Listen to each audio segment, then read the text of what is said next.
Hello, I'm Rachel Patton, Executive Director of Preserve Arkansas. Preserve Arkansas is the statewide nonprofit advocate for historic preservation. Welcome to Women in Preservation, the series that features women who are working to save historic places. Many thanks to our series sponsor, DMX Architecture of Fayetteville, for their support. Many of you are already members of Preserve Arkansas, and we thank you for your support. If you're not a member, I'd like to invite you to formally join us for as little as $50 a year. Our members make everything happen. We rely on our memberships and donations to do the important work of saving Arkansas's historic places. Join us at preservearkansas.org. We need your help to identify endangered historic places around the state that are worthy of preservation. Nominations for our most endangered places list are accepted until the end of this month, March 31st. You may nominate on our website. The form is very simple, and you can access that at preservearkansas.org. Join us next month on April the 9th for a talk by Angie Albright, Director of the Shiloh Museum of Ozark History in Springdale. And now it's my pleasure to introduce today's speaker, Dr. Mary Beth Trubitt. Dr. Mary Beth Trubitt is the Arkansas Archaeological Survey's Research Station Archaeologist at Henderson State University in Arkadelphia. She teaches anthropology and sociology courses at Henderson, researches the long history of the people who lived in West Central Arkansas, and works with members of the public interested in archaeology and historic preservation. Her Ouachita Mountains archaeology book was published in the survey's popular series in 2019, and her Two Caddo Mound Sites in Arkansas book was published in the survey's research series in 2021. Welcome, Dr. Trubitt.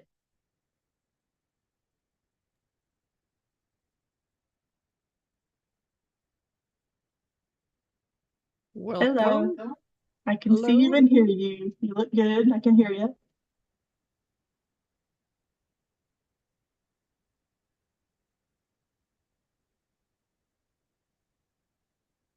And there we are. Looks great. All right. Well, I am glad to be here. I'm glad to see you. Yes, I am the research station archaeologist here for the Arkansas Archaeological Survey here at the Henderson State University Research Station in Arkadelphia. And I wanted to talk a little bit about some of the preservation activities here. So let's get started. First, I thought I'd share with you a little bit about how I got here. People are always asking me why I came here to Arkadelphia. Well, I came here to work for the Arkansas Archaeological Survey. I was born and raised in Massachusetts. I went to college in Ohio.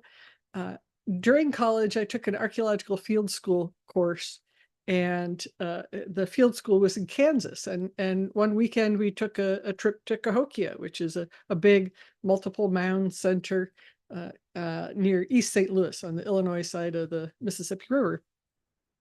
Little did I know then that I would be back to Cahokia years later, running my own field school. So this shows one of my field school classes there at the Cahokia site.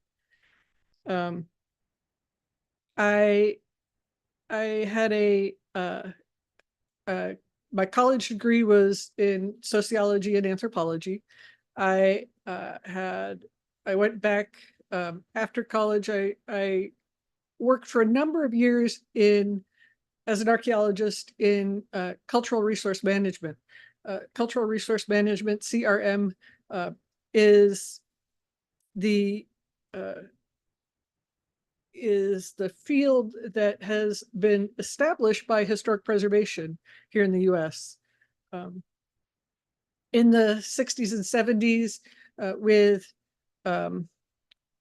federal historic preservation legislation that set up a framework for evaluating sites that that were going to be impacted by federally funded construction, also set up a funding mechanism. And part of this resulted in establishing consulting companies that do this work. So I worked for a number of years in CRM and then went back to graduate school.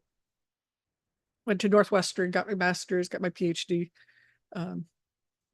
Ran field schools at Cahokia with the Palisade project there. And then came down here to Arkansas. Joined the Arkansas Archaeological Survey, joined my colleagues here working at the survey and my colleagues here at Henderson State University in the sociology department. Here in Arkadelphia, I wear a couple of hats. The job is interesting because it has a number of different aspects to it. Part of it is teaching, part of it is research. And there's always something new. So I work for the Arkansas Archaeological Survey. I teach sociology and anthropology courses in the sociology department here at Henderson State. I do research, focusing my research on the history of this part of our state, very specifically this part of Arkansas. And we have a long history, so there's lots to do, lots to look at. And I work a lot with the public. I do outreach events, but I also work a lot with Arkansas Archaeological Society volunteers, with Henderson State University students, with professionals and amateurs alike doing the work here. So it's a very interesting job. The survey's mission is to study the past here in Arkansas, preserve and manage the information that we have about sites and artifacts, and share what we've learned with the people here in Arkansas. The research station's been here at Henderson for over 50 years now. So some of my work involves managing that information, the artifacts, the records, the photographs that come from 50 plus years of projects. So today I thought I would talk with you about some of our preservation efforts here at the research station. And I'm going to start with some challenges, mainly the issue of mound destruction in the area. And I'm going to talk about some successes, some success stories as well. Sorry.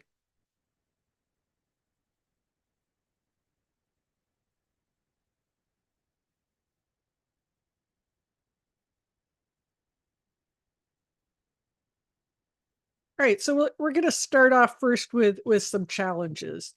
There were a number of mound sites here in the Arkadelphia area. We are located near the Washita River, near the Caddo River. We are in the Caddo Indian homeland, and there were many mound sites in this area at one time. Few remain, and as a matter of fact, the Preserve Arkansas had mounds in Arkansas on the endangered places list, listed in 2014, and the problem's still with us. So in 2006, a landowner contacted us about potential possible Indian site on his property. He wanted to develop the property. He was planning on doing some residential development there and wanted to find out a little more about whether there was a site there, whether there was a mound there. Well, it turns out, yes, there was a mound there. And uh, after consultation between the landowner and the Caddo Nation of Oklahoma and the Arkansas Historic Preservation Program, we launched a salvage project at that mound. We, since he was going to take it down, bulldoze it down, we worked out a plan to do some hand excavation out there, as well as some machine excavation, and uncovered at the site a series of burned buildings, burned structures that were then covered over and buried, and another one built on top. There were several of these structures that incrementally built up this mound, created this mound. We had a group of survey staff plus a lot of volunteers helping us out there that cold January in 2006. And we uncovered a series of burned structures.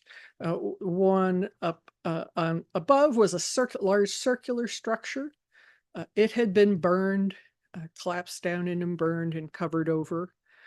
We kept excavating, and there was a rectangular structure with an entryway below that, also burned, also collapsed in and covered over.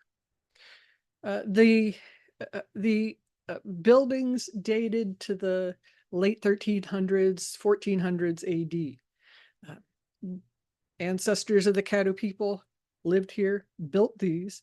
But they weren't ordinary buildings. They weren't just they weren't just houses. They were important buildings, temples, houses of the leadership that were treated in this very particular way. The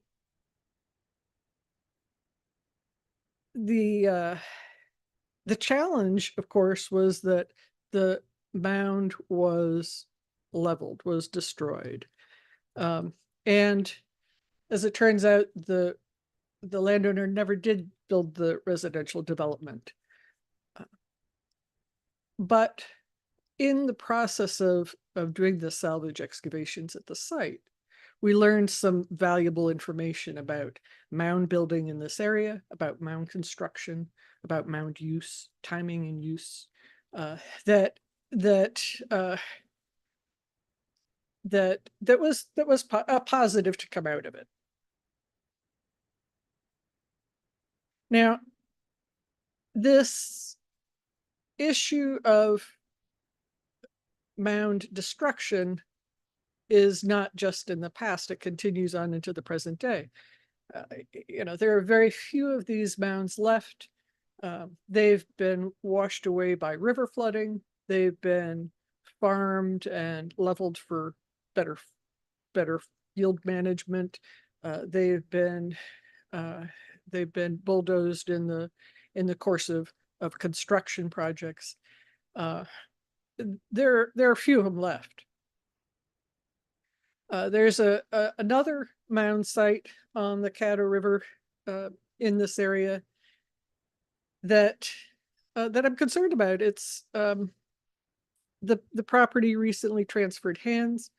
The landowner is selling lots, and I went by the other day, and they're building a house on one of these lots. The mound is still there, and I understand that the mound is not going to be disturbed, but the site, of course, is larger than the mound itself. So I am concerned. Now, here in Arkansas, we, it is not against any law to build your house on an archaeological site, but it is against the law to disturb graves and cemeteries, and so I'm hoping there's no unmarked cemetery associated with this particular mound. But yes, this issue of mound destruction is still an issue today, as it was in 2014. And it still presents a significant preservation challenge for us. But we have some successes we can talk about as well. Now, one of the first projects I took on here when I came to the survey involved writing a research design for research on novaculite quarries, Arkansas novaculite quarries. Well, what's Arkansas novaculite? We know this as Arkansas whetstone. It's the same rock that's used for whetstones nowadays, and has been for the last couple hundred years. But for hundreds of years before that, and thousands of years, in fact, before that, people used this same stone for making all of their stone tools. It's a fine-grained stone. It breaks with a conchoidal fracture, breaks like glass, and it can be chipped into a whole variety of tools, useful, sharp-edged tools for whatever you need to make, whatever you need to your tools to do. So novaculite was quarried in quarries, especially in the Hot Springs area. The novaculite occurs geologically in the Arkansas novaculite formation, and it outcrops on many mountain ridges in the Ouachita Mountains, across the Ouachita Mountains. And so a lot of these quarries are actually preserved on public land, either in Hot Springs National Park or in the Ouachita National Forest. So they're preserved. They're not in danger. These novaculite quarries are some of the largest archaeological sites that we have in Arkansas. They are massive. They're truly monumental. The novaculite outcrops on top of certain mountain ridges, and mountains do become monuments. We notice them, we name them. So these are and were important places on the landscape. And the process of quarrying stone out of these outcrops would have modified the landscape over time. I've got here a 3D image of one of these quarries that shows the big gouge out of that mountain ridge that was the result of perhaps thousands of years of quarrying activity in that location. So these are massive sites, and they're significant sites. The novaculite was certainly used for tools locally. People in the Hot Springs area would have been able to access novaculite and make their tools out of it, but it was also carried away from the Ouachita Mountains, transported, traded up to hundreds of miles away in the past. As part of our novaculite research, we developed this Arkansas novaculite website as a virtual comparative collection, so that researchers could look and compare the stone on their archaeological site with samples of novaculite. So it serves as a comparative collection, but it also serves to, and of course it serves to get information about this resource out to anyone who wants to read the website.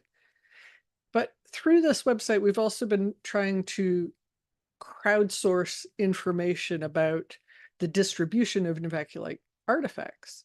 So if people have novaculite that they have found, novaculite artifacts that they have found on a site, either in Arkansas or even beyond Arkansas, they can contact me, and we look at it. We look at pictures. We say, yeah, that looks like novaculite. We'll add you to the list.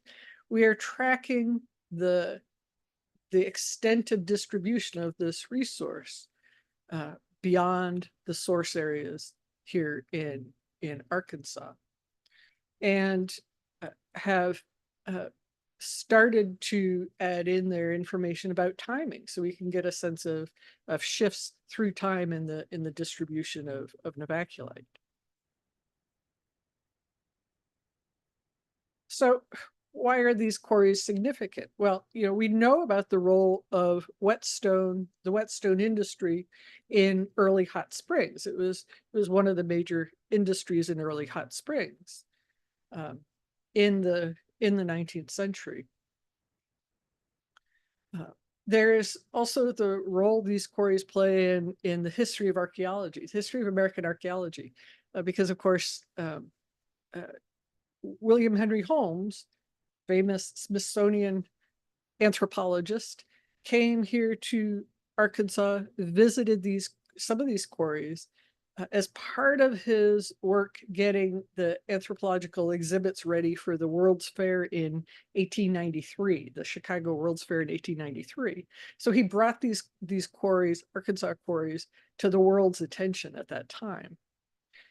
And of course, I'm interested in looking at them because of the research potential to look at the production and exchange of this raw material and the tools made from it. So an offshoot of this work was the excavations that we did at a site near Hot Springs in 2007 and 2008 with an Arkansas Archaeological Society training program. So working with field school students and with volunteers from the Arkansas Archaeological Society, we excavated at this site that was essentially it was a place that people returned to over thousands of years. We have evidence of people living there since at least about 6000 BC.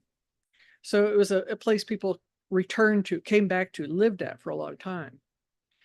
And it was a place that basically has a lot of industrial waste, if you will, from making novaculite tools. Over 500,000 pieces of novaculite debris on the site that we excavated. The interest here was especially at the tool making during the Middle Archaic period, which is about 6000 to 3000 BC. And we were interested in what stages of tool making took place here, what was left here, what was taken away from the site, what other activities were done at the site besides making stone tools. So we had analysis of food remains to see what people were eating and when, how long were they there during the course of the year. And the Ouachita Mountains Archaeology book includes some of this analysis. This project is ongoing, still working on aspects of this one, and still interested in novaculite.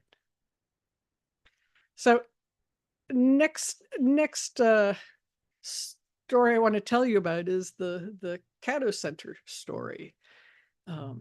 Here on Henderson's campus, Henderson has been renovating the Caddo Center building using ANCRC grant funds, Arkansas Natural and Cultural Resources Council funds. The university has been renovating this building. It's a historic building. It's a mid-20th century building. And it now has the admissions office inside. So it is open during the week. You can visit Monday through Friday. But part of the plan when they began to renovate the building was to install the Hodges collection here at the Caddo Center. Thomas and Charlotte Hodges were avocational archaeologists, were avocational historians. They were interested in the Indian history of this area, and created a large collection of artifacts in the 1930s and the 1940s.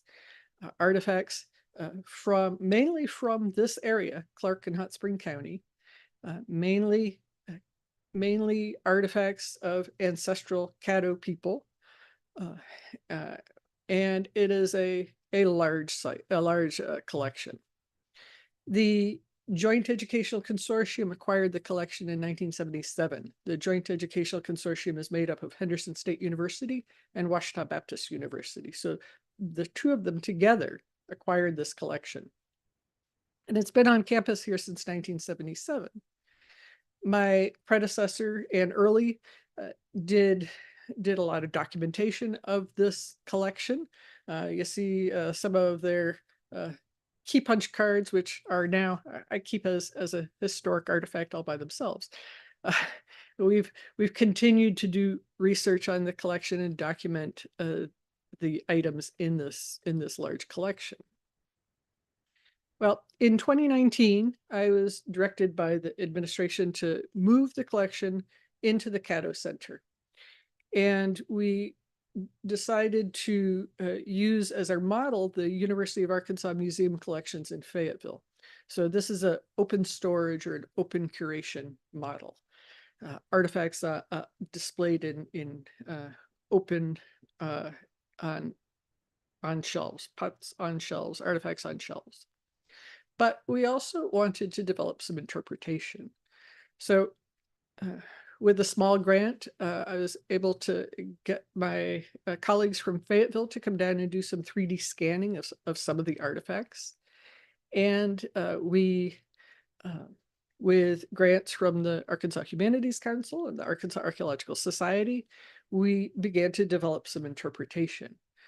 Wall text, wall panels, brochures, and a website that features some more information about a number of these objects. A website that can be accessed either in the hallway, on the touchscreen TV that's there, touchscreen monitor that's there in the hallway, or on your phone using the QR codes or the NFC codes.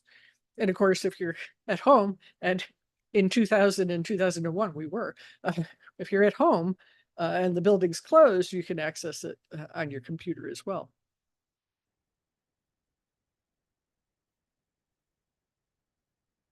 We continue to research and document the artifacts in the Hodges collection, the JEC Hodges collection. Much of this effort is in support of advising the administration of the Joint Educational Consortium and the Caddo Nation of Oklahoma as they consult with each other about this collection. The Caddo Nation of Oklahoma is interested in this and other information about their ancestors and their ancestral homeland. So a lot of what we do is to give information to them and the JEC as they talk to each other about how to interpret, how to exhibit, what to do with parts of this collection. And of course, the Caddo people are still here. They're interested in this place. Most Caddos live in Oklahoma now, and the tribal headquarters is located near Binger, Oklahoma. But they're interested in this ancestral homeland and are able to come back sometimes too. The Caddo conference was here on campus most recently in 2015, and this picture is from that conference. The Caddo conference is an academic conference, but it focuses in on Caddo culture and Caddo language and Caddo history, Caddo archaeology, brings together both Caddos and non-Caddos who are interested in this stuff. And it is a wonderful opportunity for us to talk face to face and learn from each other. The conference will again be in Arkansas. It's going to be in Fayetteville at the end of April this year.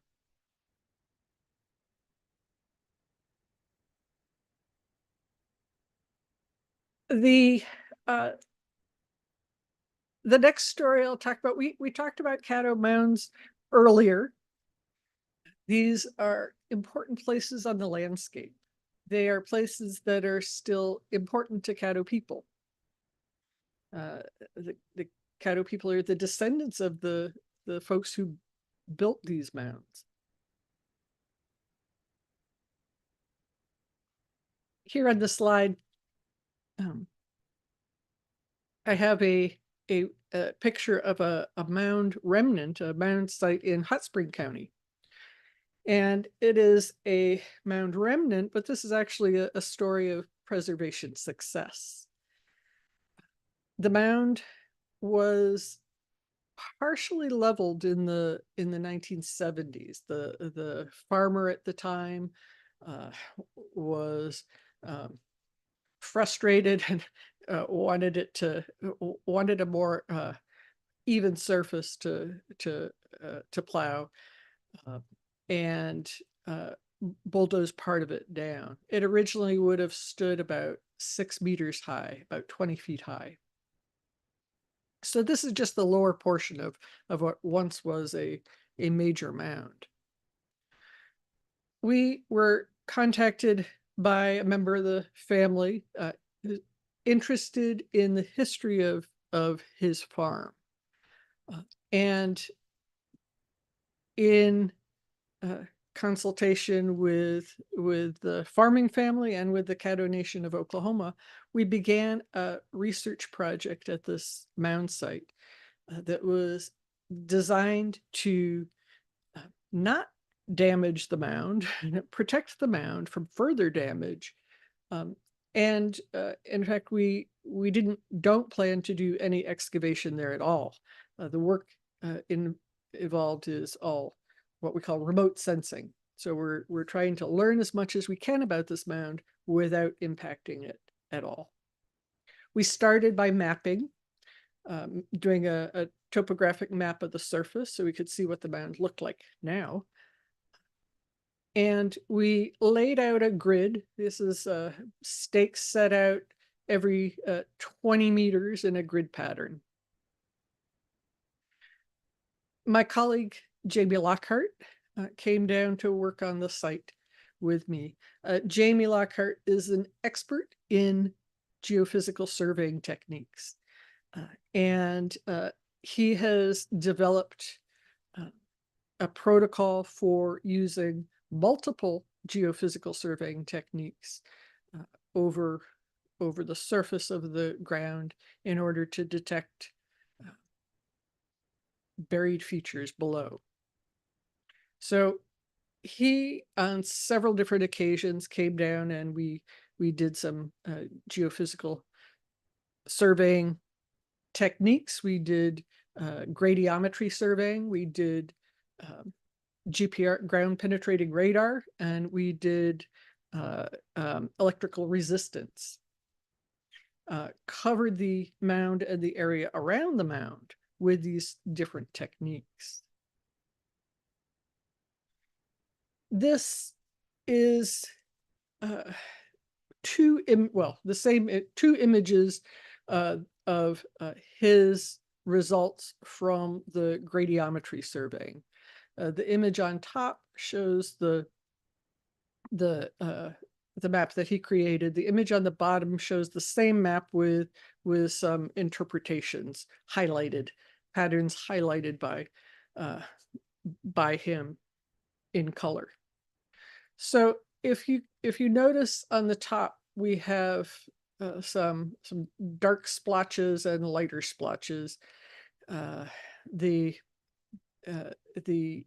What comes out are a number of circular patterns here, and based on what he has seen on other sites, other Caddo sites, these are likely to be burned structures, large circular burned structures, perhaps with a hearth or fireplace in the center. A number of structures, and these are large. They range in size from about 12 to 15 meters in diameter. That would be about 40 to 50 feet in diameter. So big circular structures. that are under that mound remnant, buried under that mound remnant. This might sound familiar, like the buried structures that were under the mound on the Caddo River. There are other patterns that he has highlighted here, perhaps other structures, maybe arranged around a plaza. We've got a number of potential features here. He's highlighted these little black and white splotches. These are probably little bits of metal that are more recent. But what we see is likely burned buildings in or under that mound. Now, again, we're not planning to do excavations here. The landowner is interested in preserving this history, and excavation would be destructive. So we're not going to do that. But when the upper part of the mound was leveled in the 70s, Anne Early was here. She went over to observe the leveling, and she collected several burned, charred timbers that were parts of burned buildings that were exposed by that leveling in the 1970s. With a small grant from the survey's Hester Davis Fund, we were able to get some radiocarbon dates on those charred timbers that fell in the late 1300s AD. So the buildings that have already been destroyed at that mound site date to the late 1300s. This means that what is still there is earlier than that. So that's an important piece of information for us. The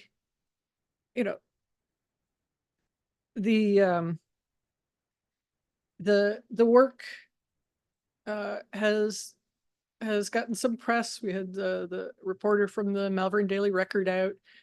We did a talk that's up on the Society's YouTube channel.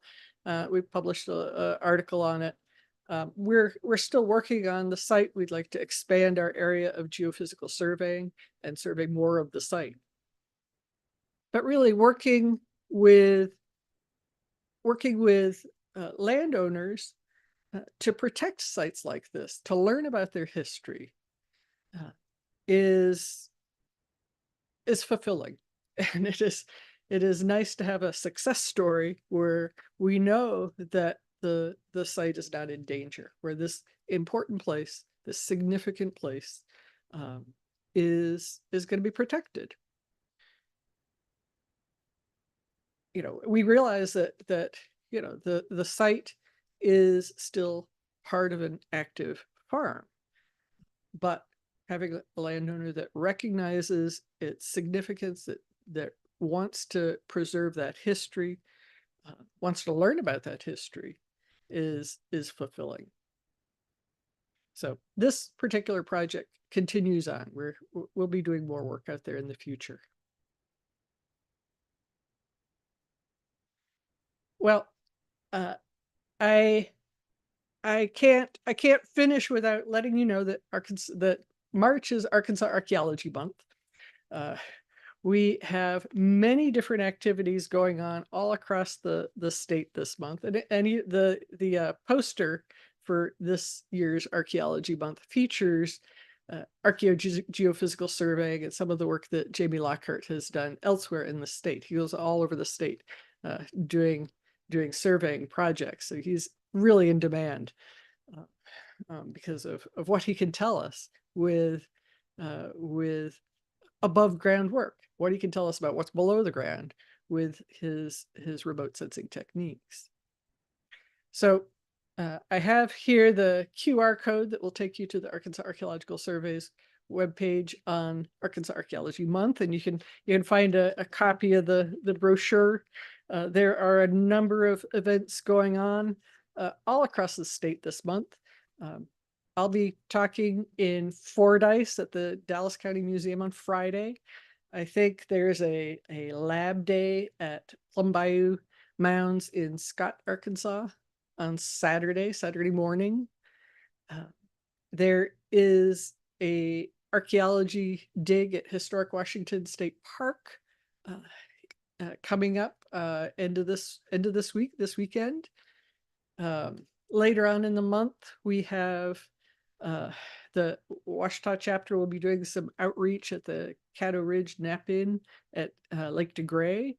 At the end of the month, there's an archaeology trivia event in Little Rock. So there's stuff going on all across the state this month. It's exciting. It's busy. We got a lot going on. So I encourage you to tune in to the Arkansas Archaeological Survey's website to find out what's going on in your neighborhood, and hope to see you at one of these other events.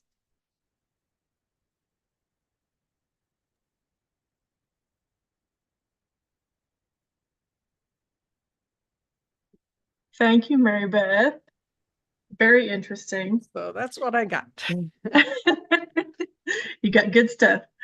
So can anyone participate in these events that you were talking about around the state? And then what are specific volunteer opportunities at your station? Sure. Yes, a lot of the Archaeology Month events are talks that are open to the public. Anyone can come. The lab days that my colleagues and I have are open to anyone who wants to come. We'll show you what you need to do. We have lab days here at Henderson State on Thursdays, every Thursday between about 9 and 4:30 with a break for lunch.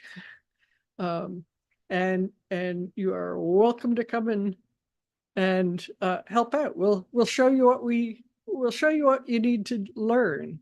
It's a way of teaching and working with folks.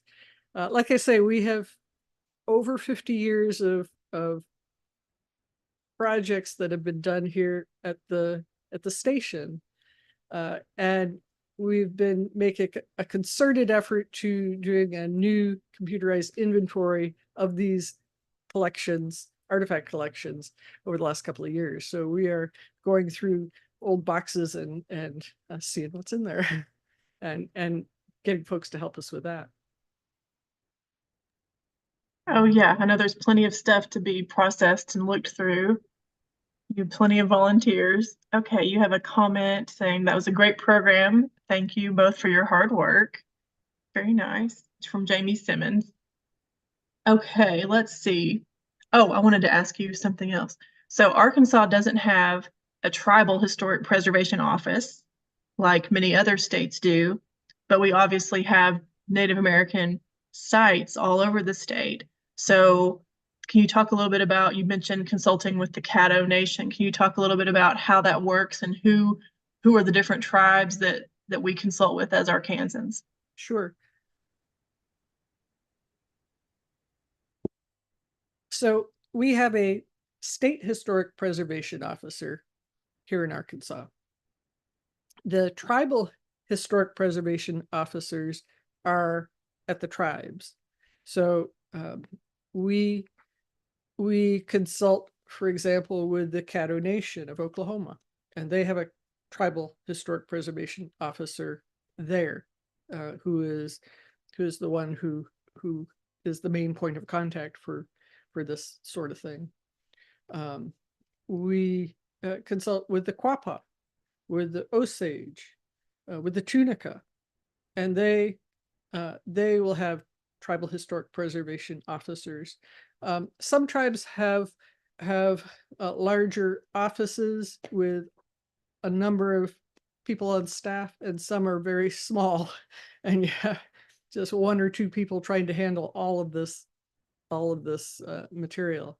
They could get a little inundated because they're dealing with requests for information and notices about projects from the feds, from various states, from individual researchers. So it can get a little overwhelming.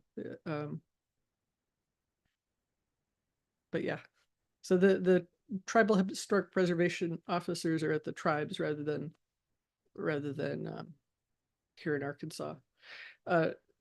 The Caddo and the Quapaw and the Osage all have headquarters in Oklahoma. Mm-hmm. Okay, thank you. Okay, got a nice comment from Paula Marinoni, who says about 60 years ago, my family was traveling and we stopped to see Cahokia Mounds in East St. Louis, and it was a very memorable experience. Thank you for your efforts. Okay, so you said you're from Massachusetts originally. Yes. So what is something that you found surprising that surprised you about Arkansas whenever you moved here? Obviously, you liked it because you stayed. Yeah, So. I do like it. I do like it. I I worked in Arkansas before I came here to work for the survey. I did archaeology here before, so I knew a little bit about it, which is one of the reasons I applied for the job. But I I liked the fact that people knew something about archaeology. It is not remote to people here.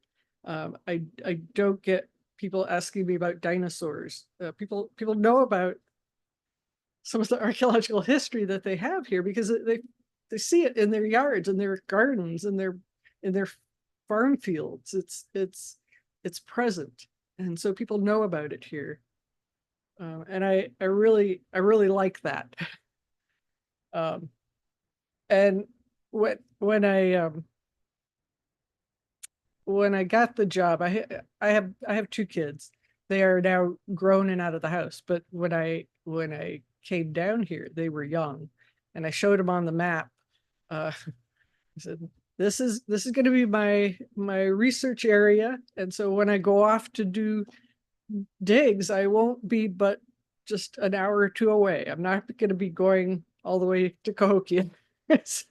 So they liked that, and I have I didn't put it on the slide on the PowerPoint, but I have slides with them at archaeological sites for scale. Them standing in a quarry pit for scale. And they'd come on hikes on Saturdays with me and stuff like that. So I liked that I could do archaeology here where I lived. I didn't have to go far away. I could do it right here and live here and work here. So I tell people that I'm your local archaeologist. So I talk to people in the post office. I talk to people at the restaurant. I talk to people all over about Arkansas archaeology, and that's fun. Absolutely. Well, that's great. I mean, we have people will call and ask, well, I found this in my yard and what am I supposed to do with it? And I say, where do you live? Okay, call your closest station archaeologist. And that's something that people may not know, but And y'all are there for a reason. right. And it's something that's kind of unique to Arkansas. The Arkansas model has been copied by a number of other states since, but in many states, people have told me that they don't know who, they don't have anyone to call locally that is interested in this stuff. Their local archaeologist at the local university might be a Egyptologist or something. They're not necessarily someone who's interested in what's in their backyard. Mm-hmm. Right. We are lucky. Let's see. Well, you've already talked about it, I can probably guess, but what are the best parts of your job? What are your favorite parts of your job? I like the variety. I like there's always new projects to work on. There's different kinds of work to do. So sometimes I write, and sometimes I read, and sometimes I look at artifacts, and sometimes I go look at sites, and sometimes I teach class, and sometimes I show people how to sort sherds. There's a lot of different parts of the job. and it's it keeps me interested all the time. Lots of variety. Well, thank you so much, Mary Beth. We appreciate your presentation. It was excellent. And we'll see everyone next month. Bye. Bye bye.